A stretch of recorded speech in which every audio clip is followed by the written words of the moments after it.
Alors là... Donc ce sont les malades qui avouent être possédés. Ils ne savent pas. Ils ne savent pas. Mais ils viennent parce qu'ils disent, je n'ai plus que ce recours. Étant donné que quand on vient chez moi, c'est parce qu'on a épuisé d'une façon absolue tous les moyens humains de se libérer du mal que l'on possède, dont on est la victime.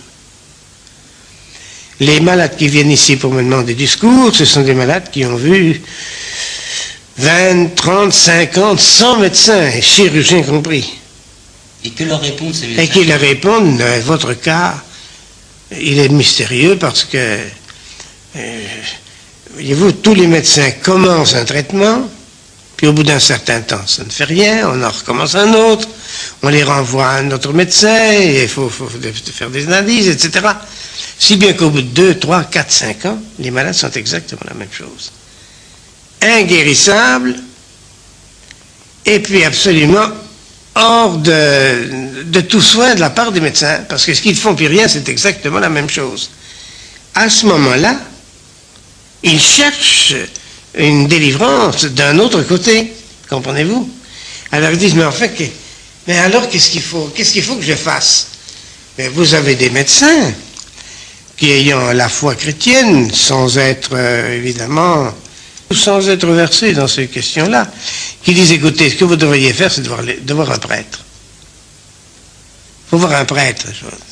C'est peut-être de ce côté-là que vous aurez une transformation. Et vous en avez, moi je pense, assez grands exercices que j'ai eu à faire ici, n'est-ce pas? Des personnes qui viennent et qui me disent, mon père, voilà, je viens vous voir parce qu'on m'a dit que vous pourriez peut-être faire quelque chose pour moi. Qu'est-ce qu'il y a? Je suis malade. Je vous donne un cas typique, n'est-ce pas? Voici. Mon père, il était avec son épouse, je suis malade et je viens vous voir. Parce que tous les médecins que j'ai vus n'y peuvent rien. J'ai dit, mais vous êtes malade depuis combien de temps? Ce monsieur était malade depuis 5 ans.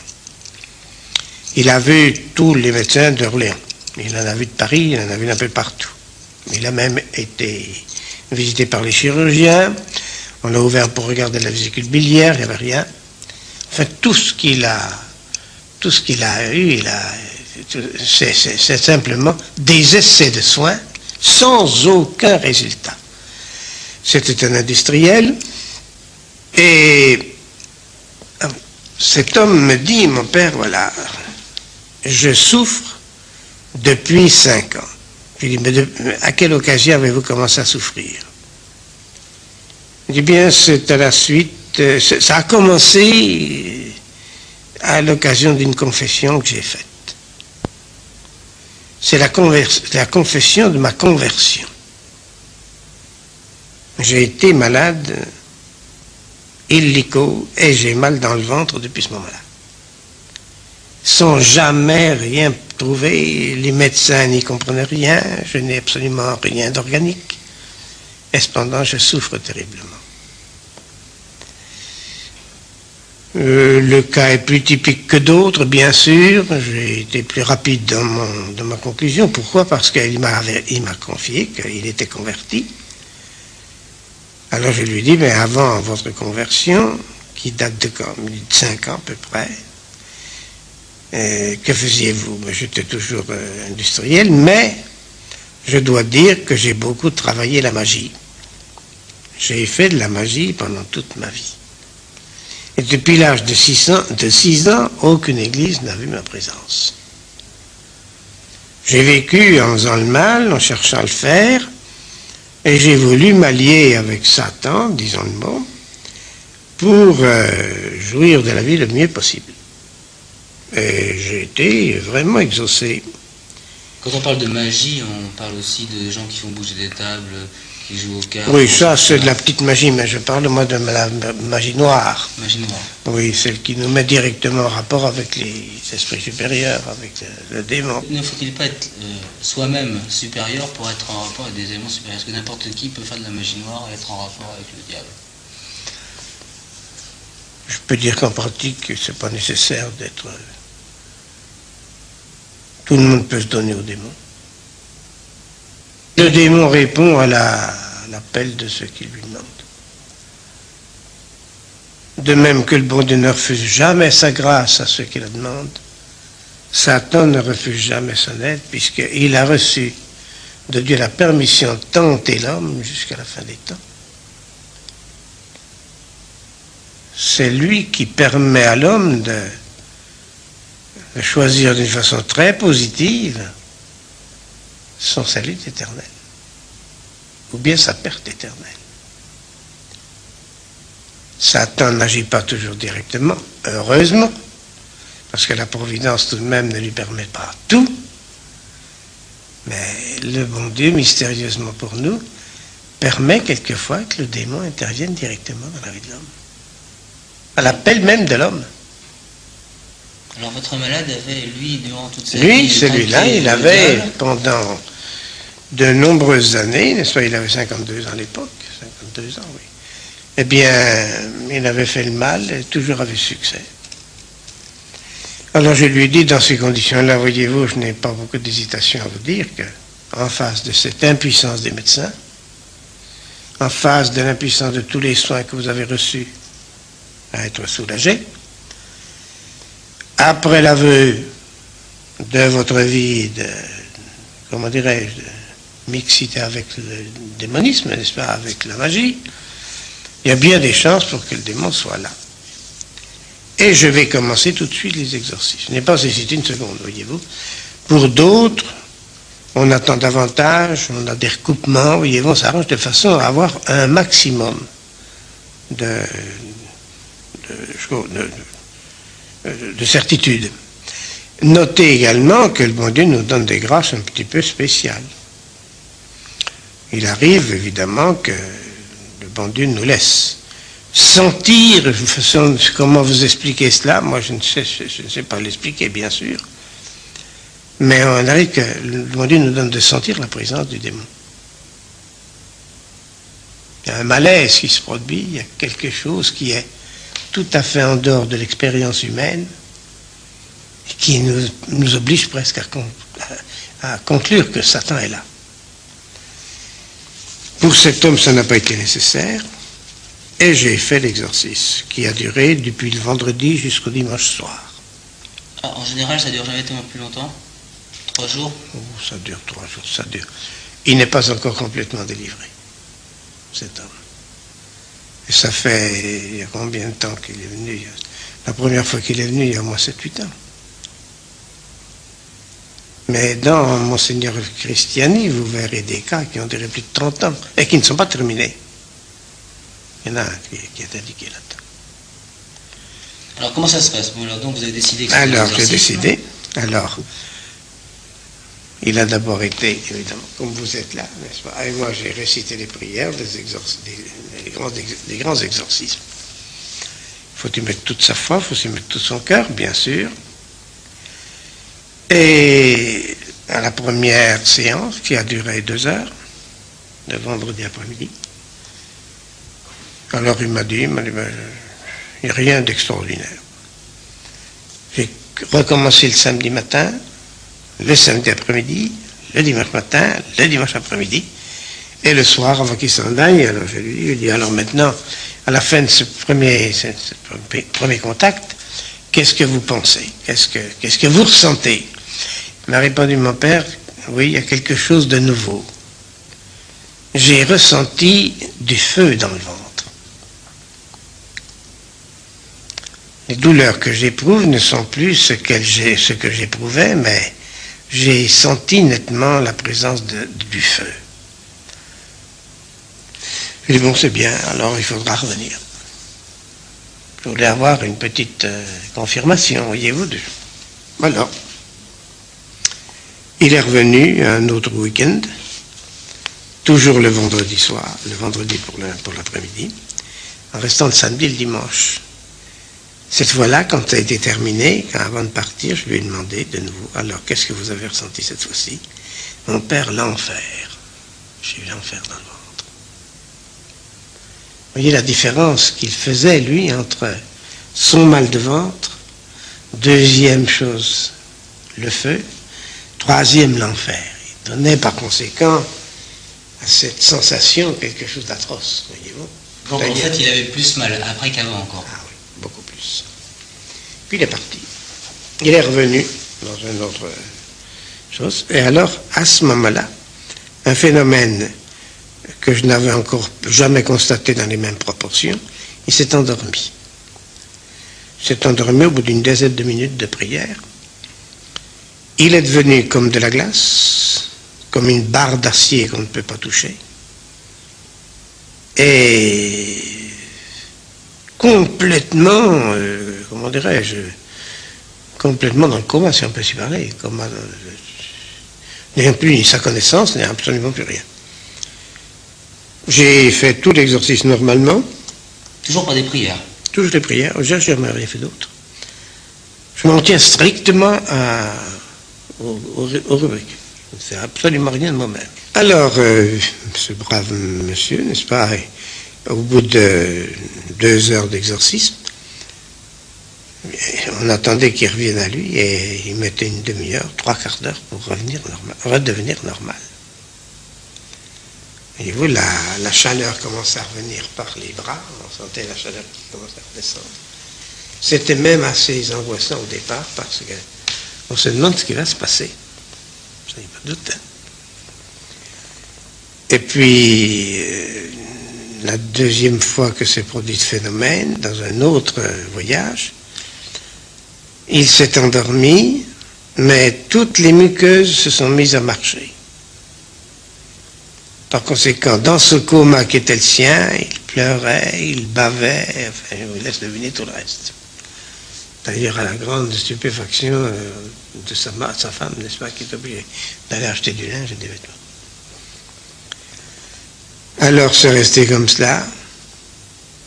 Et puis, quand est arrivé de cette année-là la fête de Noël, il est venu également dans les jours qui ont précédé.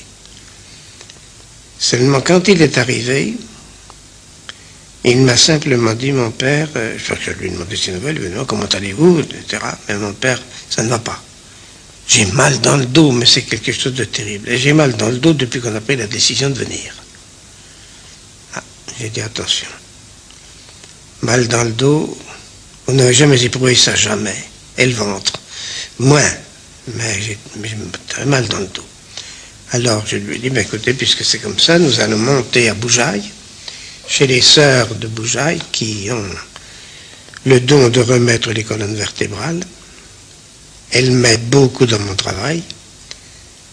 Et je voudrais bien lui montrer ce que vous êtes. Je voudrais bien qu'elle regarde elle-même si il y a quelque chose d'organique chez vous, ou bien si ça vient d'une cause étrangère. Parce que ça, elle le saura. Nous sommes partis, il y avait de la neige, un petit peu de neige. J'étais en savate, moi. Et nous sommes arrivés chez Téléphone-Douceur, bien sûr, tout de suite. Elle nous attendait. Et quand on est arrivé, alors j'ai dit à la sœur, il faut la regarder tout de suite parce que je voudrais savoir. Alors elle l'a regardée dans son petit laboratoire. Quelques minutes après, elle est ressortie avec lui en me disant, mon père, il n'y a absolument rien à la colonne. Il ne peut pas me dire plus. Elle m'a dit, au point de vue strictement organique, il n'y a rien du tout. Sa colonne est intacte. Puis elle m'a dit, il y a quelque chose ici, au grand sympathique. Alors j'ai dit aux sœurs, bien, puisqu'il en est ainsi, nous allons faire l'exorcisme tout de suite chez vous. Ça me ferait une... J'aimerais bien que vous soyez là. Alors j'avais ma trousse, qui est ici. Cette trousse où j'ai des reliques la vraie croix, la chair de Thierry d'Ars, du premier cercueil de la petite Thérèse d'Enfant Jésus, etc. Voyez-vous, j'ai des reliques vraiment ainsi. Alors, on a installé le brave homme dans une grande salle qui se trouvait au rez-de-chaussée de leur maison, où il y avait dans l'angle un petit autel, avec des images de la Vierge. Et alors les sœurs s'étaient mises, une de chaque côté de lui, était assise sur une chaise. Moi, je m'étais mis devant lui avec sa femme et la demoiselle qui s'occupe des enfants qu'elles ont en garderie pendant le cours de l'année, mais qu'elles n'avaient pas ce jour-là parce que c'était vacances à cause de Noël qui approchait. Et nous avons commencé l'exorcisme. La sœur tenait ses reliques contre le dos à l'endroit où il se plaignait. Et au bout de quelques minutes, lorsque j'ai voulu faire le premier signe de croix demandé par les rubriques, n'est-ce pas, sur son front, il s'est mis à hurler. Non, non, non, surtout pas ça, pas ça, pas ça. Alors qu'il avait perdu connaissance tout de suite. Parce que ça se commençait toujours la même chose. Dès que je voulais commencer l'exorcisme, immédiatement il tombait dans le coma. Alors ce jour-là, il était tombé dans le coma. À la grande stupéfaction de tout le monde, il s'est mis à hurler ça. Alors là, j'ai dit, écoutez, certainement il y a quelque chose. Et la sœur m'ajoute, à ce moment-là, mon père, ça bouge dans le dos. Elle tenait les reliques, elle me dit, ça bouge. J'ai dit, ben ça y est, c'est là. Il est là, ça y est, pas de doute. Je le tiens maintenant, c'est la première fois que je peux le saisir ici. Alors, j'ai changé de côté, j'ai allé par derrière. Et puis j'ai continué l'exorcisme. Au premier signe de croix que j'ai fait, à l'endroit même où il criait, à ce moment-là, il s'est détendu. Il s'est mis comme une barre de fer parallèle au plancher. Il a été projeté, arraché de sa chaise, et projeté à travers le bureau des sœurs contre un harmonium qui était le long du mur. Renversant les deux religieuses, renversant sa femme, puis la demoiselle qui roulait dans la salle. Et sa femme avait même le poignet démis. Ensuite d'un soubresaut, n'est-ce pas? Moi, j'ai été un petit peu surpris, et puis surtout, j'ai eu un petit moment de frayeur quand même, parce qu'il avait frappé avec une telle violence l'harmonium qui se trouvait en face, n'est-ce pas, que je dis, il a la tête brisée, quoi, il n'y a rien à faire. Je me suis précipité, son crâne absolument intact, bien sûr. Puis il était par terre, il était allongé, les deux poings tout prêts à frapper. Il me criait, mon père, ne le touchez pas, ne le touchez pas, ne le touchez pas. Attendez, il faudrait bien qu'on le touche, bien sûr. Alors, les sœurs ont d'abord remis le poignet de la dame, bien sûr, puis alors après ça, ben, mon père, qu'est-ce que vous faites? J'ai dit, on va continuer. Seulement, vous n'êtes pas assez forte pour le tenir, il faut appeler du monde. Et comme nous nous trouvions à Bouchaille, où le curé, qui est un très bon prêtre, avait toujours dit, oh, je crois aux démons, ça, il n'y a pas de doute, mais j'ai peine à croire aux exorcismes, j'ai peine à croire qu'on puisse faire quelque chose. J'ai dit, ce serait un bon moment pour lui de voir ce que c'est qu'un exorcisme. Allez le chercher. Alors ce brave curé est venu, n'est-ce pas, mais plus blanc que neige, car dire je ne crois pas aux exorcismes, c'est une chose, mais quand on est confronté avec la chose elle-même, ça change de note. Il est arrivé un petit peu en tremblant. Et alors il me dit, mon père, qu'est-ce que c'est? Je lui ai dit, ben, vous allez nous aider, monsieur le curé, pour l'exorcisme. Je suis même très content que vous soyez là, parce que comme vous n'y croyez pas, vous croyez aux démons, mais vous ne croyez pas au reste, vous allez pouvoir lutter contre cette chose-là avec beaucoup plus de force que les sœurs. Je compte sur vous beaucoup plus. Oh, il m'a dit, mon père, mais c'est cet homme. J'ai dit, oui, c'est cet homme. Mais c'est pas possible. J'ai dit, mais regardez-le, surtout, je voudrais que vous vous rendiez compte de son état. Alors il s'en va, puis il lui prend la main qui était un petit peu soulevée, n'est-ce pas? Quand il a vu que tout l'homme bascule en même temps que la main, n'est-ce pas? Il l'a lâché, il me dit, mon père, mais c'est épouvantable. J'ai dit, oui. Voilà. Vous avez déjà une première manifestation. Alors qu'est-ce qu'il faut faire? J'ai dit, vous allez m'aider à le remettre au milieu de la salle, et puis on va voir un petit peu ce qui va se passer. Et je vais recommencer les exorcismes. Et le pauvre curé tremblait. On le met sur le tapis au milieu de la salle. Et alors, j'ai dit, ben, monsieur le curé, tenez-le bien. Alors il me dit, un homme très nerveux, il me dit, mon père, soyez tranquille, je le tiens, ça ne risque rien, vous êtes tranquille, vous pouvez y aller. Il y avait les sœurs qui le tenaient aussi, il y avait sa femme, il y avait la jeune fille, ils étaient 5. Alors j'ai dit, ben, tenez-le bien, parce que c'est pas si sûr que ça que vous allez pouvoir le tenir, monsieur le curé. Oh, c'est pas possible. Je reprends mon rituel, je continue l'exorcisme au premier signe de croix. Il aura échappé complètement, mais il est monté au plafond. Mais comme un bolide, n'est-ce pas? Projeté en l'air. Alors qu'il était couché par terre, il s'est retrouvé debout, la tête à ça du plafond, la jambe gauche la jambe gauche allongée, la jambe droite repliée, comme quand on monte un escalier. Mais quand il est arrivé à cette position-là, il s'est trouvé en face d'un tableau de la Vierge. Il a été repoussé en arrière, tout le monde l'a vu, repoussé en arrière, il est retourné sur lui-même, et il est retombé comme une masse au pied du curé, qui tremblait comme une feuille. Alors, un petit peu malicieusement, je dis à monsieur le curé, mais je croyais que vous alliez bien le tenir. Alors, il me dit, mon père, mais c'est pas de ce monde. Jamais j'aurais pensé des choses pareilles. Il dit, vous ne direz plus la même chose. Il me dit, ben alors qu'est-ce qu'on va faire maintenant? J'ai dit, mais monsieur le curé, on va continuer. Mais comme on ne peut plus faire comme ça, vous allez chercher le maire du pays, qui habite pas très loin de la cure. Je les ai vus tout à l'heure quand on est rentré chez les sœurs. Il rentre chez lui avec son frère et son beau-frère, et comme ce sont 3 malabars, vous allez les chercher pour tenir le brave homme. Et c'est avec ces 3 hommes-là qui sont venus également affolés d'avoir à s'occuper d'un truc comme ça, alors qu'ils en avaient déjà entendu parler par les sœurs, voyez-vous. Si bien que j'ai eu ce jour-là cette succession de témoins qui ont participé à tout ça, eh bien, je les ai eus sous la main.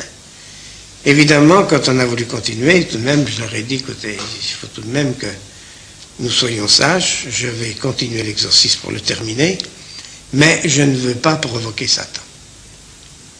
Parce que il était 8 heures du soir, j'étais en savate, c'était le monsieur qui conduisait sa voiture, c'était pas moi. Voyez-vous? Et il fallait qu'on descende à Besançon. Alors je dis, bien, nous allons finir, mais alors tenez-le bien quand même, parce que je ne voudrais pas qu'il arrive quelque chose avant. Alors j'ai terminé l'exorcisme. Les 3 messieurs en ont été pour une bonne suée, n'est-ce pas? Ils ont mouillé leur chemise jusqu'à la gauche, hein, pour le maintenir, Il n'y a pas eu de manifestation violente après. Parce qu'ils l'ont empêché, en ce sens que il n'y a pas eu, ça s'appelle, comment dirais-je, une force brutale. Oui. Ça a été réservé au lendemain, car c'était le lendemain dimanche. Le Noël était un mardi. Et le dimanche matin, alors nous avons refait les exercices ici dans la chapelle. Seulement, j'avais pris soin de téléphoner à nos amis. J'avais une 12aine d'hommes, dont un inspecteur des renseignements généraux, n'est-ce pas, qui était tertiaire de Saint-François, mais qui était comme le voir aussi, et qui sont venus pour m'aider. Une 12aine d'hommes, hein, c'est sûr. Alors, on a fait ça au cœur, enfin, pas au cœur, dans le sanctuaire, devant l'autel. Nous l'avions attaché, parce que ces messieurs n'y croyaient pas non plus. Alors, ils m'ont dit, mon père, comment est-ce que nous allons faire? J'ai dit, écoutez, nous allons l'attacher. Quand ils ont vu que j'avais apporté des cordes en nylon de cette grosseur-là, il y en avait 2, j'ai demandé à l'inspecteur des renseignements généraux de l'attacher. Alors ils l'ont tenu, mais quand j'ai voulu commencer l'exorcisme, il était complètement perdu, complètement dans le coma, rigide comme de l'acier, froid comme la glace, etc. Alors les messieurs étaient tout de même surpris, mon père, mais qu'est-ce qui se passe?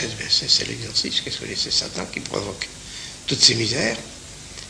Alors ils l'ont tenu bien sûr, mais également, le premier signe de croix que j'ai fait, il leur a échappé.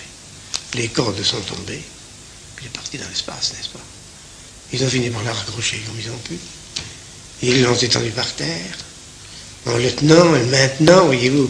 Je n'ose pas dire avec brutalité parce que c'est pas exact, mais enfin, c'est tellement violent, les mouvements, qu'il faut y mettre également toute la force pour pouvoir lutter contre. Alors, j'avais mes religieux qui sont tous venus assister. C'est une séance qui est une séance tout à fait publique. Et quand il a été maintenu par terre, étendu sur le dos, et que j'ai voulu recommencer les exercices, je leur ai dit, il faut qu'il y en ait quelques-uns qui s'assiedent sur lui. Parce que comme c'était des malabars, j'ai dit, avec ce poids-là, ça apporte une certaine résistance. Alors je leur dis, nous bougons plus et commençons. Alors on commence l'exorcisme, et au bout de quelques minutes, les voilà qui se mettent à hurler, les hommes. Et il se met à hurler quoi donc? Mon père, où va-t-on? Mon père, où va-t-on? Cet homme montait dans l'espace, avec 6 hommes sur lui. Il est monté à peu près à cette hauteur-là. Seulement eux, ils ne savaient pas qu'ils arrêteraient en route. Ils se sont dit, vous ne remonte pas jusqu'à la voûte. Il n'y a pas de raison qu'ils s'arrêtent. Puis il s'est arrêté, et puis il est redescendu. Toujours sur le dos, hein. Par conséquent, sur aucun appui, bien sûr. Puis il s'est reposé par terre. J'avais des hommes qui étaient livides.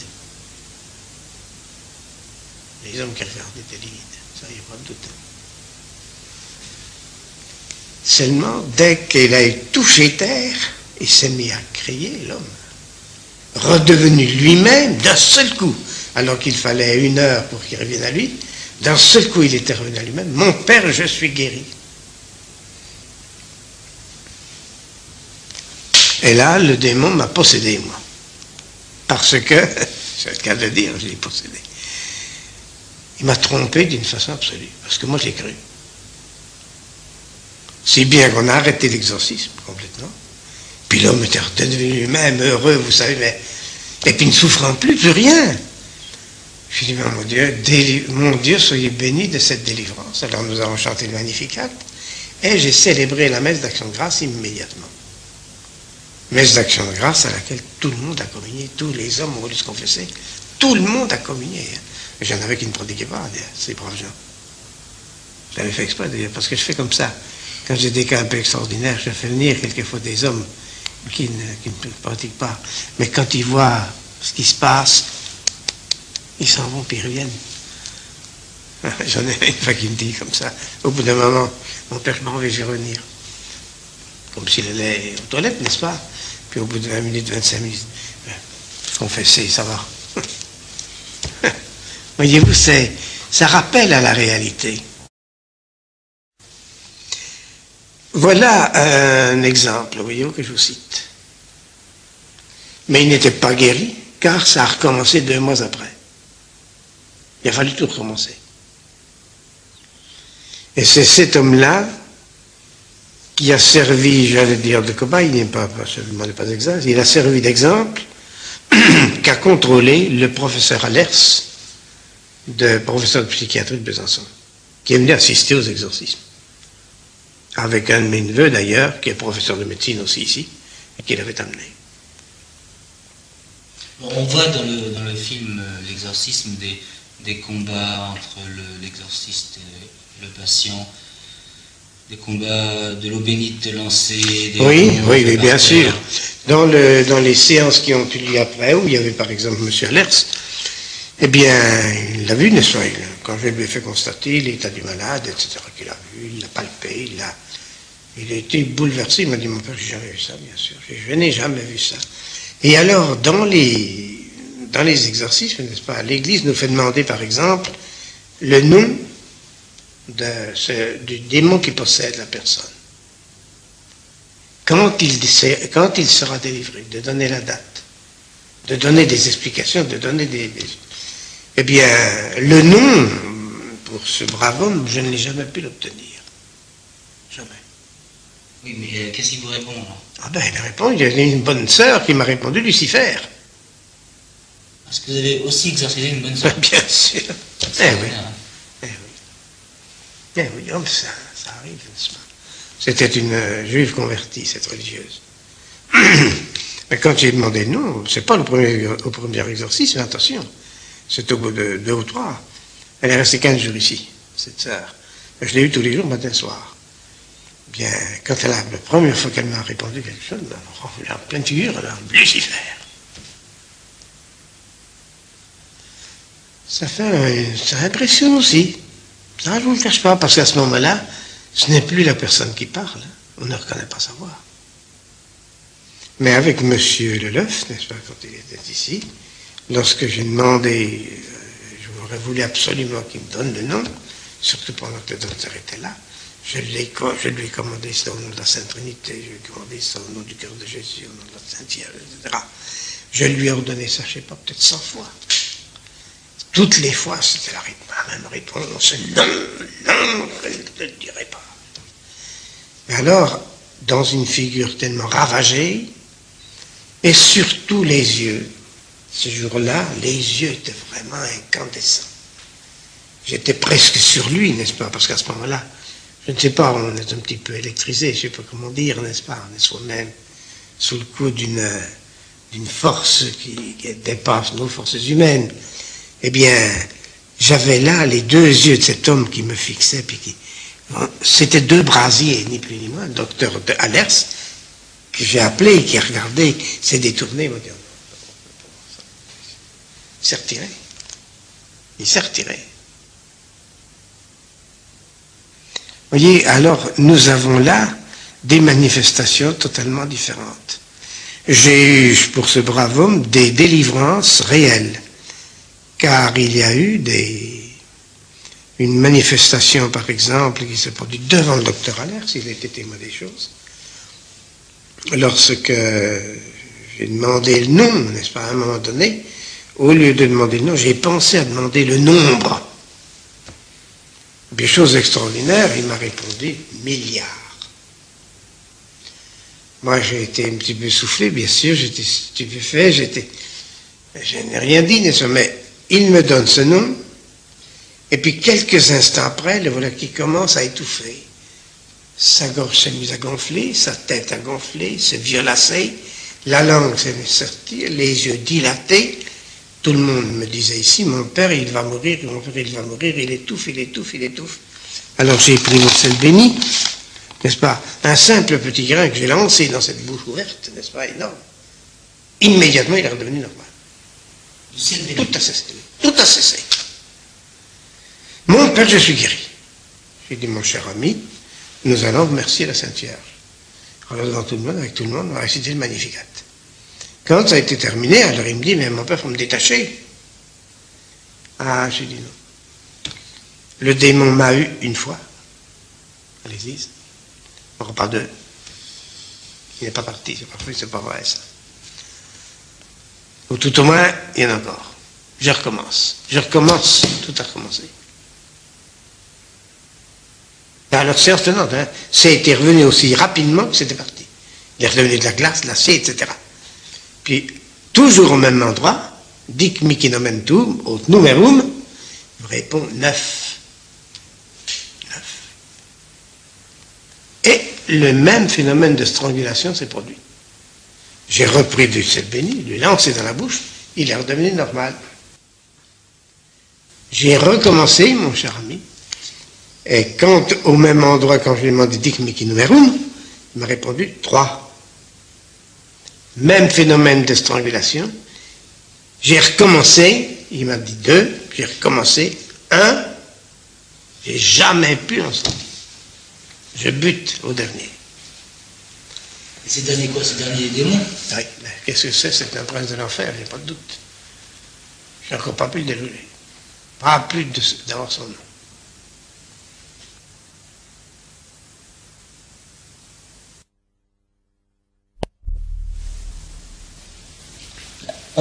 Là, ce que vous nous racontez, enfin, je veux dire, on est carrément dans un autre monde. Ah ben c'est on parlait du prince démon comme on parlerait de, ben oui, parce de ce monde. Oui, parce que vous savez que les démons, ce sont des anges révoltés. Or, l'Église nous enseigne, après les docteurs de théologie, n'est-ce pas, puis surtout d'après l'Écriture, parce que l'Écriture en parle, Saint Paul en particulier, il y a 9 cœurs des anges. Il y a les anges, au-dessus des archanges, au-dessus des trônes, au-dessus des dominations, etc. Voyez-vous, jusqu'aux chérubins et aux séraphins. Dans ces 9 cœurs des anges, il y a eu des révoltés. Et Lucifer était un des princes des anges, ça n'y a pas de doute, n'est-ce pas? C'était même le plus beau, puisque c'est l'Écriture qui dit, Lucifer, l'être de lumière. Il a entraîné derrière lui des anges de tous les ordres. Alors quand vous avez affaire à eux, leur puissance varie. Et le bon Dieu les a laissés en partie avec leur puissance. Avec leur intelligence, avec leur science, il manque de la grâce divine, ça, il n'y a pas de doute. Et puis, ils sont sous l'emprise de la volonté divine qui ne permet à Satan que ce qu'il veut bien lui permettre. Mais il ne permet jamais ce qui va être une catastrophe pour ses enfants. Le bon Dieu, c'est pas possible. À moins que ce soit l'enfant lui-même qui se fasse attraper. On ne se laisse pas mordre par un chien qui est enragé, qui est attaché avec une chaîne. Il faut se tenir à distance, c'est tout. Si malgré tout vous voulez l'approcher, si vous le faites mordre, c'est de votre faute. Hein? C'est la même chose, ce sont des comparaisons qu'emploient les pères de l'Église d'ailleurs. Nous sommes tranquilles à ce point de vue-là. Mais le démon peut faire énormément de mal au milieu de nous. Comprenez-vous? Alors, est-ce un ange, est-ce un archange, est-ce un trône, est-ce une domination, etc. On ne sait pas. Moi, je suis persuadé que pour cet homme, c'est bien. J'ai eu affaire à des ordres différents, qui ont correspondu à chacune de mes soi-disant délivrances. Vous voyez, ce que j'ai cru être une délivrance définitive. Mais comme il en reste un, et que je n'arrive pas ni à le déloger, ni même à savoir qui il est, je suis obligé de conclure que c'est certainement des princes d'enfer. C'est une conclusion que je tire. Je n'en ai pas l'évidence absolue, parce que le bon Dieu ne m'a pas donné de le voir avec mes yeux, n'est-ce pas? Mais vous savez, quand on sort de ces moments de lutte-là, ben, je vous promets que on est content de se reposer. Hein? Est-ce que vous avez déjà dû combattre corps à corps avec un... Ah non, corps à corps, non. Le bon Dieu peut permettre que Satan vous atteigne à travers des objets. Oui, ça, d'accord.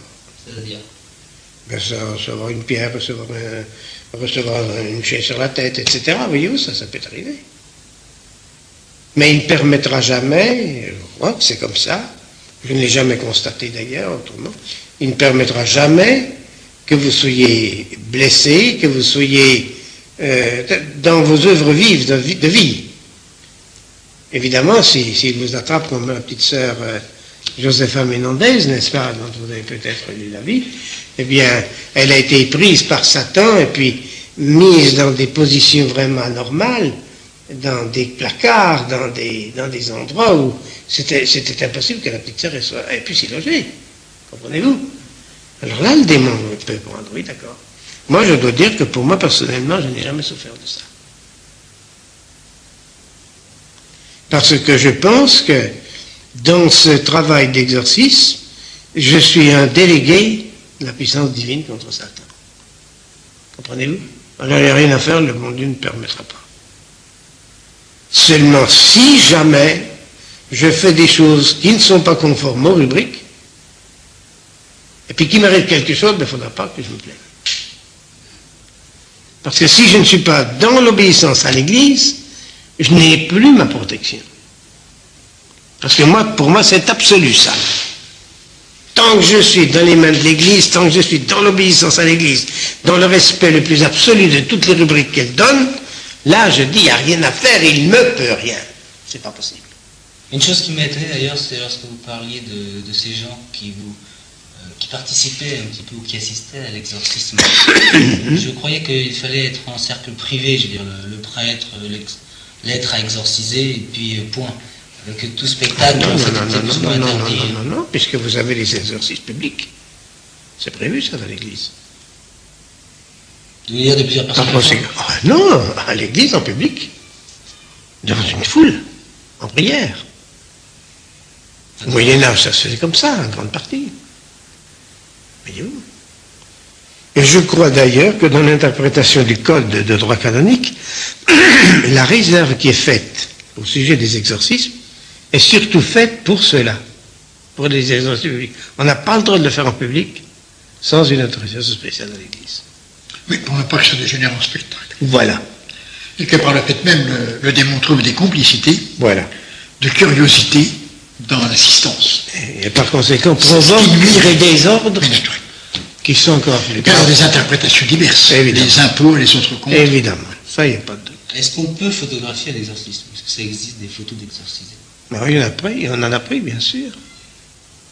Les photos sont bonnes? Oui. Mais on voit l'homme, c'est tout.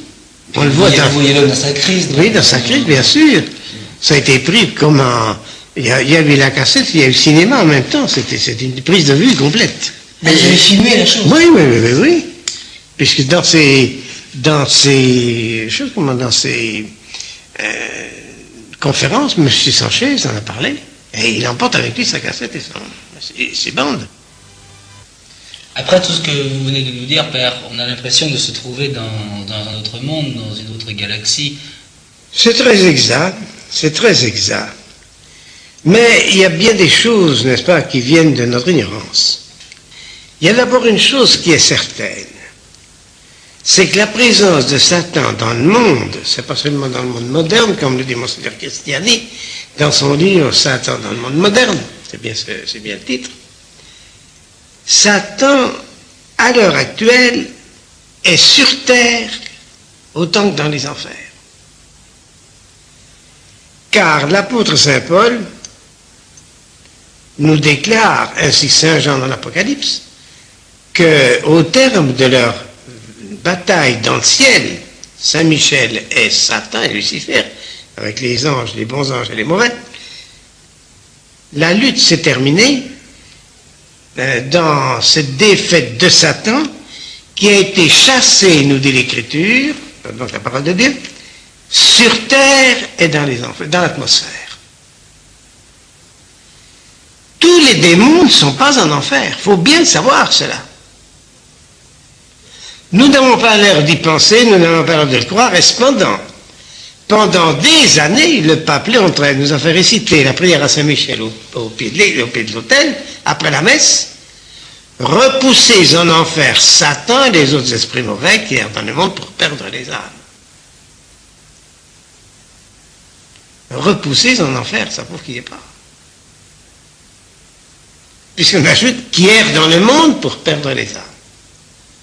Il faut savoir ça. Parce que Satan, c'est pas nous qui sommes dans un monde nouveau. Nous sommes dans le monde où le bon Dieu nous a mis. Et pourquoi sommes-nous avec Satan en ce monde? C'est que quand le bon Dieu a créé l'homme, il l'a créé comme son enfant. Il lui a donné la grâce de la vie divine, n'est-ce pas? Bon. Mais comme Satan était déjà sur terre, puisqu'il avait déjà été vaincu par Saint Michel à l'heure de la bataille, qu'a fait le bon Dieu? Il a créé l'homme sur terre en le prenant de l'immonde de la terre, mais au lieu de le laisser dans le royaume de Satan, il l'a mis dans un paradis, le paradis terrestre, qui était réservé à ses enfants. Et quand l'homme a désobéi au paradis terrestre, il a été chassé du paradis pour être mis où? Avec l'autre révolté, Satan. Et cela doit durer, nous dit l'Écriture, jusqu'au jour où la rédemption du matériel, la rédemption de l'humain, nous l'avons chanté encore il n'y a pas très longtemps, serait accordée. Car la rédemption des âmes est faite, mais la rédemption complète de toute la création n'a pas encore été faite. Le règne de Dieu n'est pas encore établi. Mais notre révolte, en fait, ne vient-elle pas du fait que Dieu nous ait permis de choisir entre le bien et le mal, permis d'être libre, il ne nous a pas permis d'être libre, il nous a fait le don de la liberté. Il fallait bien que Satan, dans ces cas-là, qu'il ait révolté. Ah non, c'est pas nécessaire. Satan pourrait, il entre en cause, bien sûr, dans notre salut éternel, parce que Dieu permet qu'il agisse sur nous pour essayer de nous entraîner dans le péché. Bon, Dieu peut permettre cela. Mais il nous donne toutes les grâces nécessaires pour repousser les avances de Satan. Comprenez-vous? Il y a des pécheurs au paradis. Sainte Marie-Madeleine, c'est parce que la reine des pécheresses. Elle a tellement bien répondu à l'appel divin que, si vous le remarquez, lorsque notre Seigneur a ressuscité, il est apparu d'abord à sa mère, qui est la pureté conservée, et en deuxième analyse à Marie-Madeleine, qui est la pureté retrouvée. Maria Valtorta, dans ses livres, nous dit qu'elle a retrouvé sa virginité dans sa pénitence et dans son amour. C'est énorme, ça, pour une pécheresse comme Madeleine. C'est nous qui abusons de notre liberté. Voyez-vous, on ne sait pas du tout ce qu'on dit, n'est-ce pas, parce qu'on confond cette liberté avec la possibilité de pécher. La liberté ne consiste pas à faire le mal. Elle consiste à avoir toute notre volonté pour faire le bien. L'objet de notre volonté, c'est le bien. Nous avons été créés pour faire le bien. Notre élément de vie, c'est le bien. Tant que nous sommes dans cet élément, faire le bien, nous jouissons d'une liberté absolue pour le faire. Nous pouvons abuser d'une possibilité matérielle pour en sortir, d'accord. À ce moment-là, nous perturbons absolument tout. Le poisson dans l'eau est-il libre? Dans l'eau. Le poisson. Je vous pose la question, répondez.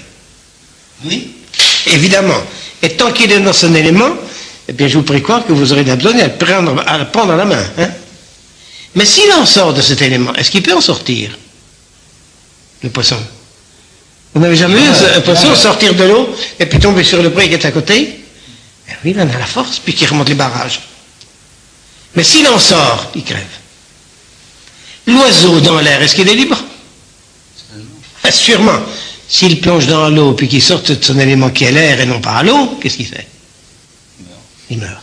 L'homme a été créé pour aimer le bon Dieu tant qu'il est dans cette véritable atmosphère qui est celui où il s'épanouit comme enfant de Dieu. À ce moment-là, il est dans une liberté absolue. Il mérite et il aime son Père de tout son cœur.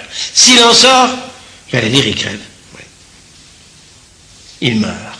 Parce qu'il sort de son élément. Alors parlez-nous de la mort un petit peu, parlez-nous de cette notion que quelques-uns dénigrent à l'heure actuelle, et même certains prêtres d'ailleurs, cette notion de l'enfer ou du paradis, ou des chansons qui vous disent nous irons tous au paradis, même vous, même moi, etc. Bien sûr. Qu'est-ce qu'on doit en penser de ça? Mais on doit en penser ceci, c'est que on a fait abstraction absolument de tout le plan divin sur la création. Le bon Dieu a créé le monde pour sa gloire et pour notre bonheur. Notre bonheur passe en second dans la volonté divine parce qu'il ne peut pas ne pas vouloir ce qu'il est. Il est infini. Il ne peut pas vouloir quelque chose de fini par lui-même. Comprenez-vous? Mais alors, c'est en nous qu'il retrouve sa gloire. Il nous a créé pour ça. Mais il y a tout de même cette loi générale, c'est que le bon Dieu n'a pas voulu que nous ayons cette récompense éternelle sans l'avoir méritée par un acte d'amour. Comment voulez-vous que le bon Dieu puisse prendre dans son paradis quelqu'un qu'il n'aime pas? C'est pas possible, ça. Alors il le rejette? C'est pas lui qui le rejette, c'est la personne qui se détourne. Moi, quand j'arriverai devant le bon Dieu, supposez un instant que je sois révolté contre lui. Je vais dire, Seigneur, vous allez me châtier. Mais je ne vais même pas lui dire cela. J'aurai, moi, voyez-vous, par suite de mon état d'âme intérieur, toute la force de la répulsion qui va me chasser du paradis. C'est le damné qui se damne. C'est pas Dieu qui le damne. Mais seulement, il faut qu'on soit d'autre côté, parce que de l'autre côté, on connaîtra le bien et le mal sans aucune défaillance. À l'heure actuelle, ce qui fait que le bon Dieu est tellement miséricordieux à notre égard, c'est que nous sommes susceptibles d'être trompés. Lorsque Satan, lui, a eu la tentation, après sa création, il n'avait comme moyen de connaissance que les idées mises par Dieu directement dans son esprit. Voyez-vous? Il n'y avait pas d'erreur possible. Pourquoi? Parce qu'il n'y avait rien qui puisse provoquer une erreur. Pour nous, c'est pas la même chose. Les connaissances nous arrivent du bon Dieu, d'accord, mais à travers tous les sens de notre corps.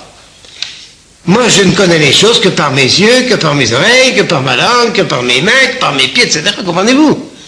Alors, ces sens-là peuvent me tromper. L'illusion, c'est pas un vraiment. Ça peut arriver, comprenez-vous? Alors, étant donné que nous pouvons être trompés et que notre intelligence alors peut être atteinte par cette erreur et à plus forte raison notre volonté à cause du plaisir qui peut s'y trouver, le bon Dieu a été miséricordieux pour nous à cause de cette source d'erreur dans laquelle nous pouvons être.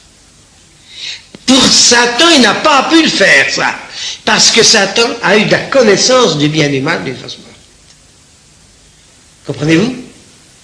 Alors, nous, ce sera la même chose. Tant que nous sommes sur terre, on est susceptible, évidemment, de se tromper. Et il y en a tant qui se trompent, parce qu'il y en a tant qui commettent le péché. Mais en face de Dieu, c'est fini. Alors, si nous mourons dans le mal, volontairement, notre dernier acte de volonté va s'inscrire dans le mal, pour toujours. Parce qu'à ce moment-là, on ne peut plus sortir. Tout à l'heure, vous nous disiez que les possédés du démon étaient des gens qui, en fait, avaient été trop près, avaient trop, à la limite, fréquenté, si je puis me permettre le terme, fréquenté le diable, avait cherché en principe, oui, à le côtoyer. Je reviens toujours à ce film parce que à la limite c'est la seule référence qu'on peut avoir. Oui, d'accord. Il s'agit d'une gamine qui a, disons, à tout casser, 10 ans, 12 ans. Attention, ça c'est le roman. Le véritable fait historique, c'est un garçon. Voyez-vous? C'est un garçon, c'était pas une fille. Mais d'avoir mis une petite fille en vedette, c'était plus croustillant. Vous avez compris? Bon. Maintenant, les préparatifs de cette possession ont été faits dans un climat de magie, de sorcellerie, car dans le roman, on parle de toutes ces manifestations de table tournante, de spiritisme, n'est-ce pas, que tous les gamins pratiquent un peu à l'heure actuelle, voyez-vous, et qui ont progressivement fait glisser ce garçon, dans la magie et dans l'appartenance à Satan. Voyez-vous, ça c'est... Comment peut-on concevoir qu'à 10 ans, qu'à 12 ans, vous soyez... Il faut être attiré, je veux dire. Donc il faut dire que Satan est choisi. Ils en faisaient dans la maison. Les parents en faisaient. Expliquez-moi, qu'est-ce qu'on peut faire pour attirer le Satan? Comment ça se passe, ça? Mon pauvre ami, vous avez tout le spiritisme.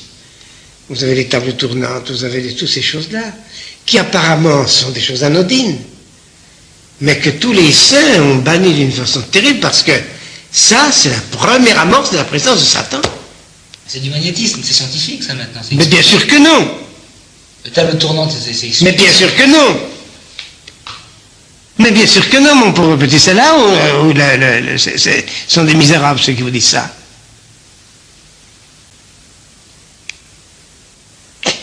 Il y a combien? Il y a bien un an. 3 garçons puis une fille, et tous plus de 20 ans, attention. Pas des gamins. Ils sont arrivés ici en trombe. Ils ne savaient même pas où était la porte du couvent. Ils sont allés à toutes les portes avant de trouver la bonne. Parce qu'ils tellement ils étaient épouvantés. Ils ont sonné là, le frère est allé leur ouvrir, et il me dit, il y a 4 fous dans la salle, il faut aller voir. 4 fous. J'arrive ici, je les trouve, vous savez, tremblés comme des feuilles. Ils venaient de faire du spiritisme. Ils venaient de faire taper des verres. Moi, j'ai même pas jamais vu ça. J'ai jamais vu ça. Taper les verres sur la table, au lieu de faire taper la table par terre, voyez-vous. Mais ils ont failli recevoir tous les verres à la figure.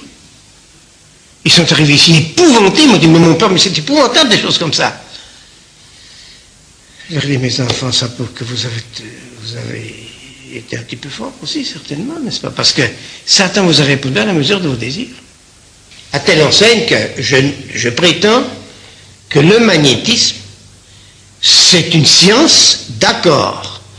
Le magnétisme humain, c'est une chose, c'est d'accord. Je suis tout à fait d'accord. On arrive à guérir par le magnétisme humain, d'accord. Mais il faut que ce soit dans une pureté de moyens qui soit absolue, c'est-à-dire l'utilisation unique du fluide humain. C'est tout. Si vous y faites entrer des signes kabbalistiques, des formules kabbalistiques, en particulier toutes ces choses qui sentent plus ou moins près le spiritisme, le magnétisme, etc., alors à ce moment-là, c'est fini. Pour les guérir, c'est fini. Ça, j'en ai tous les jours. Hein. J'en ai tous les jours.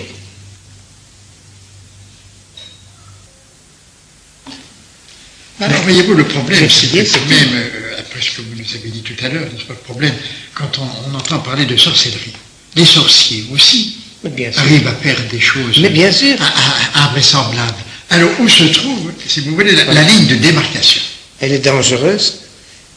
Elle est dangereuse comment dirais-je, à franchir, mais elle est toujours reconnaissable en ce sens qu'il y a des formules qu'il faut retrouver. Des formules kabbalistiques qui donnent certains pouvoirs à certaines formules. Alors, ceci m'amène à vous dire simplement ceci, c'est que Satan, c'est le singe de Dieu. Vous y croyez à ça? Satan cherche à nous tromper pour tout ce qui concerne le bon Dieu. Et il a cherché à se faire adorer comme un Dieu, il le cherche encore, il le fait par conséquent tout ce qu'il faut pour essayer d'être pris pour Dieu, comprenez-vous? Alors, le Christ à son Église, Satan a son Église. Le Christ a ses saints, Satan a ses adeptes. L'Église a ses sacrements, Satan a ses formules magiques. Ce sont ses sacrements. Et de même que la grâce est produite par le sacrement institué par le Christ, c'est par le fait même. Quand vous versez l'eau sur la tête d'un petit enfant en disant « Je te baptise au nom du Père, du Fils et du Saint-Esprit », la grâce, la vie divine descend dans cette âme d'enfant. Comprenez-vous? Lorsque vous utilisez les formules que Satan, avec ses suppôts, a mis sur pied, en promettant sa participation, si vous utilisez ces formules, c'est exactement comme les sacrements de l'Église. Mais à l'inverse. Mais comment se trouver ces formules-là? Parce qu'il y a un petit Oh, bouquin. ben, il y a tous les bouquins, ben, bien sûr. Oh, le grand Albert, le petit Albert, le dragon rouge, et tout ce que vous voudrez, il y en a plein. Il y en a plein les costumes de gare à l'heure actuelle. Jamais ça n'est aussi répandu que maintenant. C'est pour ça que la diablerie s'est multipliée à l'infini. Combien de malades exorcisez-vous chaque année? Non. Pas tellement. Il y en a, bien sûr. Et je suis loin de les avoir tous, attention. Puis je suis loin de pouvoir les exorciser tous. Comprenez-vous? Je ne peux pas faire ça du matin jusqu'au soir, du soir au matin, moi. Parce que c'est épuisant, il n'y a pas de doute. Bon.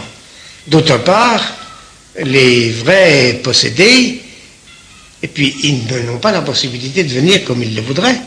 Comprenez-vous? Bon. Par conséquent, ça limite énormément le nombre des grands exorcismes. Maintenant, vous avez les petits exorcismes. Ce que j'appelle les petits exorcismes, c'est les exorcismes à distance. Parce que dans mon âme et conscience, au départ, lorsque j'ai travaillé déjà pendant quelques temps, n'est-ce pas, ben, je disais, c'est malheureux, il y a des personnes qui sont atteintes, je ne peux pas les prendre parce que je suis pris, parce que j'ai déjà d'autres personnes, alors il y en a qui sont plus favorisés que d'autres. Bon, d'autre part, quand on vient ici pour des exorcismes pendant quelques jours, il faut aller à l'hôtel. Il faut dépenser de l'argent, par conséquent. Ceux qui n'en ont pas. Alors je dis, mon Dieu, alors, les riches peuvent se faire soigner, puis les pauvres ne peuvent rien avoir, c'est le contraire. Or, vous êtes venus d'abord pour les pauvres, alors qu'est-ce qui se passe? Seigneur, ça ne peut pas aller, ça. Mais d'un autre côté, ben, tu es bête, parce que quoi? Il n'y a pas de distance pour le bon Dieu, il n'y a pas de distance pour Satan, il n'y a pas de distance pour la grâce, il n'y a pas de distance lorsqu'il s'agit d'un vie surnaturelle. Par conséquent, les exorcismes à distance doivent valoir. Et je les ai faits, sans même me demander si ça passait ou pas. Lorsque j'ai découvert, parce qu'il faut lire, il faut tout de même. Moi, je ne connais pas tout, n'est-ce pas? J'ai été professeur, d'accord, mais je n'ai pas tout lu. Comprenez-vous? Alors, j'ai découvert, évidemment, dans les théologiens, et puis je les ai retrouvés après ça facilement, quand une fois on a mis le nez dedans, n'est-ce pas? Mais que les exorcismes à distance, c'était tout à fait fécond. J'en fais énormément. J'en ai peut-être, je sais pas, 5-6 000 en traitement à l'heure actuelle. Parce qu'il n'y a pas non plus de limite à la force de Dieu dans l'exorcisme. On peut exorciser aussi, j'ai dit, 1000 personnes à la fois qu'une personne. Il n'y a pas de raison que ce soit limité à une personne. Mais est-ce que ça prend plus d'énergie? Est-ce que ça pompe, à la limite? Ah, ça, alors, c'est une autre affaire, bien sûr. Le bon Dieu peut permettre que ça ne fasse rien. À la limite. Comme il peut permettre qu'on y donne toute sa vie. Ça, alors, c'est une question d'ordre vraiment, j'allais dire, personnel entre le bon Dieu et nous. Oui, à ce propos, justement, bon, dans les évangiles, il est écrit « Rien n'est plus beau que donner sa vie pour ceux que l'on aime », et je reviendrai au film encore, donc l'exorcisme, quand on voit le prêtre qui, à la fin... Oui, a donné certainement sa vie. Bon, alors, expliquez-nous un petit peu spirituellement, quelle est cette relation entre le fait de donner sa vie pour supprimer les souffrances de quelqu'un d'autre? Attention, non, c'est pas tout à fait ça. Le prêtre exorciste, le prêtre qui était là, c'était même pas celui qui était l'exorciste officiel, c'était l'autre. Celui qui était l'exorciste officiel, il est mort d'une crise cardiaque pendant les exorcismes. Mais l'autre, il a été précipité par la fenêtre, puisqu'il a brisé les volets. Puis il est tombé mort en bas.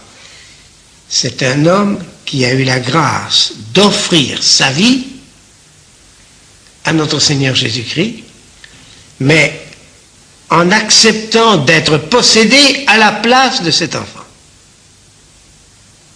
Dieu a ratifié son choix. Mais, certainement, supposer que ce soit exact, les faits tels qu'ils étaient, Ce prêtre-là est allé en paradis directement. Parce qu'il a fait le plus grand acte d'amour qu'il puisse se donner. Donc il est possible en fait de prendre sur soi la souffrance de quelqu'un d'autre. Notre Seigneur Jésus-Christ, qu'a-t-il fait? Il a pris sur ses épaules mes péchés, ceux du Père et les vôtres. Et il est mort sur la croix. C'est le plus grand acte d'amour qu'il puisse se donner. Il nous l'a donné comme ça. Il nous le donne tous les jours dans la Sainte Eucharistie. Moi, quand je l'étais ce matin encore pour la fête, pour ce premier samedi du mois, comme il y a pour le premier vendredi du mois, je dis, oh mon Dieu, Seigneur, il n'y a pas, là, j'offre un acte d'adoration infini, un acte d'amour infini, une réparation infinie. Seigneur, les pécheurs, moi je les veux.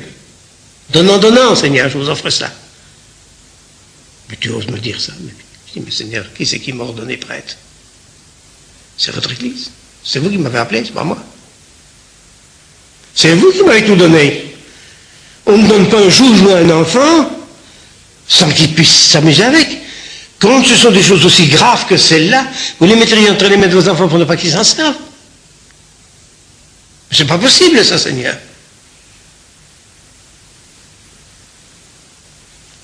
Puis on s'étonne après ça, les conversions qui se produisent. Mais on les arrache au cœur de Dieu. On ne peut pas faire autrement, c'est pas possible. Puis on ne peut pas dire non. Le bon Dieu ne peut pas dire non, mon petit. C'est qu'il est lié, il s'est lié. Il s'est lié lui-même, c'est ça. Il a pris des engagements. Alors à l'égard de Satan, moi je suis, il n'y a pas de doute, je dis, il n'y a pas de doute, nous jouons gagnant tout le long. C'est pas visible toujours. Pourquoi le bon Dieu ne permet-il pas que ce soit visible? Ça, c'est son mystère. C'est comme ça.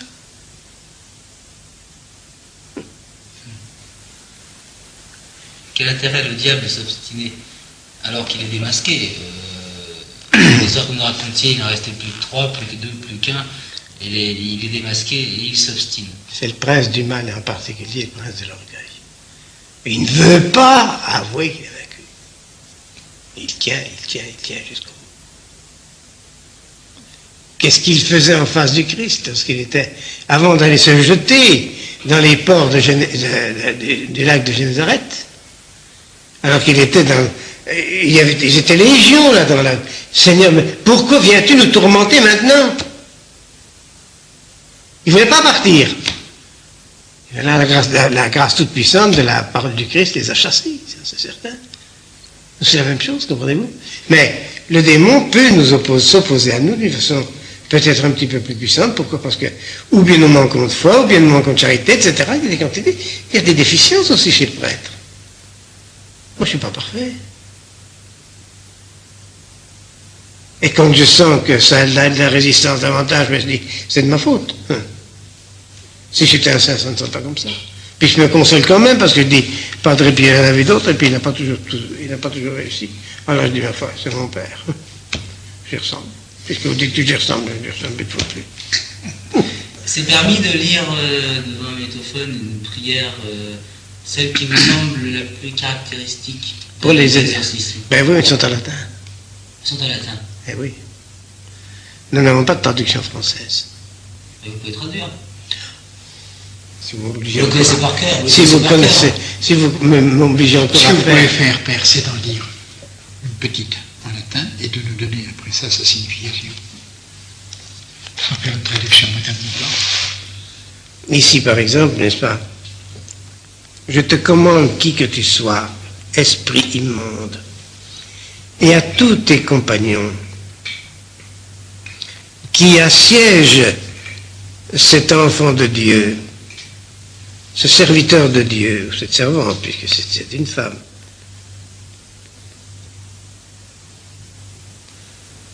afin que par le mystère de l'incarnation, de la passion, de la résurrection et de l'ascension de notre Seigneur Jésus-Christ, par la mission de l'Esprit Saint, dis-moi ton nom, le jour et l'heure de ton départ. Et la prière ajoute, n'est-ce pas, comme alico signo, et je demande un signe à Satan. Le signe de son départ définitif. Et d'une façon générale, je lui demande de souffler les cierges qui sont là. Il les souffle. Attendez. Satan vous a déjà, c'est-à-dire par l'intermédiaire évidemment de la voix du malade, Satan a répondu l'heure du départ et le jour du départ. Oui. Donc vous saviez. Ça arrive, oui. Ou bien il ne dit pas, mais il part. Mais il me donne le signe, c'est-à-dire le signe de son départ. Chez les saints franciscains de Dijon, tenez par exemple. J'ai aussi des cas où j'ai eu des témoins. Parce que quand je suis tout seul, ça n'a pas de charme, absolument. Mais quand il y a des témoins, c'est une autre affaire. Chez les sœurs de Dijon, à la rue du Bois, numéro 7 rue du Bois, la supérieure, mère Marie-Cécile, m'a supplié de faire des exercices chez elle pour qu'elle puisse y être, en être témoin. Je l'ai fait pour une Portugaise. Et j'ai ordonné à Satan de m'indiquer le jour, l'heure, etc. Alors, il m'a pas répondu. Mais, dans le cours de l'exorcisme, un peu après quelques invocations, je ne sais pas si c'est peut-être une heure après d'avoir donné cette injonction-là, on dit, ton signe, mais tu l'auras ton signe, oui, tu l'auras ton signe, tu l'auras. La mère supérieure, qui avait entendu les exorcismes en latin, n'avait pas compris ce que j'avais dit. Elle me dit, quel signe? Qu'est-ce que c'est que ce signe? Je lui dis, mais ma sœur, quand il partira, il va souffler la lampe du sanctuaire. Il me dit, mais il ne peut pas la souffler parce qu'elle est électrique. Je lui dis, ben si elle est électrique, c'est la lampe qui sautera, c'est tout. Vous croyez? Je dis, mais c'est comme ça. Et du moment qu'il me dit que j'aurai le signe, la lampe du sanctuaire, il faudra préparer une pour remplacer celle-là. Je veux dire, ben ça par exemple, c'est trop fort. Le soir à 6 heures, le matin, on n'a pas pu détacher cette bonne femme qui est restée attachée dans le lit où on l'avait exorcisée, dans la tribune de leur chapelle. Alors elles avaient pensé même ne pas dire la messe de communauté dans la chapelle, à cause de la présence de cette... Ils ont eu peur d'une manifestation. Elles voulaient faire ça dans une grande salle, n'est-ce pas? Elles n'ont pas eu besoin de faire ça, parce qu'avant 6 heures, la sacristine était à la chapelle, les sœurs étaient vers la malade, tout d'un coup, un coup de tonnerre, boum! Toute la lampe du sanctuaire a sauté. Et la bonne dame qui s'est mise à dire, ça y est, je suis délivré, je suis sauvé, il faut me détacher, je vais m'en aller. Voilà une des prières, des ordres formidables qu'on donne au départ. C'est presque au départ. Alors après ça, vous avez vu toutes les adjurations pour chasser le démon. Par exemple, c'est en latin tout ça, bien sûr. C'est tout en latin, oui. Je t'exorcise, c'est-à-dire je te chasse, n'est-ce pas? Immundissime spiritus, toi qui es l'esprit le plus immonde qui existe, n'est-ce pas? Toi qui es l'adversaire absolument de toutes les incursions sataniques, de tous les fantasmes, de toutes les imaginations, de toutes les légions du mal, au nom de notre Seigneur Jésus-Christ, je te fais fuir de ce plasmatédie, de ce bien du bon Dieu. Oui, plasmatédie, oui. Il y a des mots qui sont difficiles à traduire. Hein. Je te le commande d'une façon absolue, au nom des esprits supérieurs des cieux, au nom de... Oui. Et ainsi de suite, voyez-vous. Combien de temps durent ces prières? Eh bien, le grand exorcisme, quand il est fait normalement, il dure 3 quarts d'heure, 1 heure. En général, je le fais 2 fois de suite. Oui. Mais vous n'avez jamais eu, après ça, personnellement, à constater dans votre vie une sorte de vengeance du démon? Est-ce que dans les circonstances, c'est quelque chose? Il y a l'impression qu'il avait à votre égard quand même une attitude il n'essayait pas de se venger. Voilà. Vous ne dire... parlons pas de l'accident, ne parlons pas, ça rentre, n'est-ce pas, si vous voulez, dans le déroulement normal, mais d'une manière plus frappante, d'une manière plus... Non. Où vous pourriez dire, bah oui, voilà, et ça, le doigt du démon est là. Non. Et je vais vous dire, vous m'obligez un petit peu à me découvrir, mais ça ne fait rien. C'est pour la gloire du bon Dieu. Voyez-vous, dans l'exorcisme même, moi personnellement, je suis sûr d'être à l'abri. Parce que l'Église me couvre, de façon absolue. Et puis en dehors de l'exorcisme, je suis encore, je ne veux pas dire plus sûr, mais je suis tout autant. Parce qu'au lieu d'être dans les bras de l'Église et sous le couvert de l'Église, j'ai fait ma consécration du Bénévole Grignon de Montfort. Je sais que j'appartiens d'une façon absolue à la Sainte Vierge. Totus, oui. Je suis vraiment l'enfant de Dieu. J'ai fait ma consécration, je l'ai fait avec les anges, je l'ai fait de toute façon, mais je sais que je suis entre les mains de la Sainte Vierge. Même quand je suis peut-être un petit peu polisson, ça peut arriver, n'est-ce pas? Bon, eh bien, il y a des polissonneries de bonne allure. Voilà. Je suis sûr d'être dans les bras de la Vierge. Je lui dis à l'autre, tiens, viens-y maintenant. Il ne vous a jamais tiré la barbe? Jamais. D'ailleurs, vous savez, je la coupe de temps en temps, pour ne pas donner prise, c'est ça. Moi, je suis sûr, à ce point de vue-là, que Satan ne me peut rien, non pas pour mes mérites, mais parce que je suis dans les bras de la Sainte Vierge. Et là, je suis tranquille. Et d'ailleurs, je ne fais rien pour en sortir. Je vais vous dire pourquoi. Parce que quand j'irai en paradis, et j'y pense tous les jours, même bien des fois par jour, je me dis, reste bien là, parce que si tu vas être au bon endroit, à la meilleure place, pour tout voir ce qu'il y aura dans le paradis, c'est dans les bras, sur les genoux de ta mère. Mais dites donc, c'est que la Sainte Vierge, elle n'a qu'une paire de genoux et une paire de bras. Et combien de ses enfants lui demandent ça, vous comprenez, la pauvre? Ça, j'en sais rien. Ça, je n'y pense pas trop. Vous essayez de la monopoliser, vous êtes comme un petit peu la mère des fils du tonnerre. Vous voudriez avoir une place. Je suis possessif. Oui. Non, mais enfin, voyez-vous, c'est ma vie, ça. Alors, en somme pour vous, Père, le diable existe. Vous l'avez rencontré. Oui. Ah oui. Ça, c'est vrai. Ça, c'est vrai. Je l'ai rencontré. Je me suis bagarré.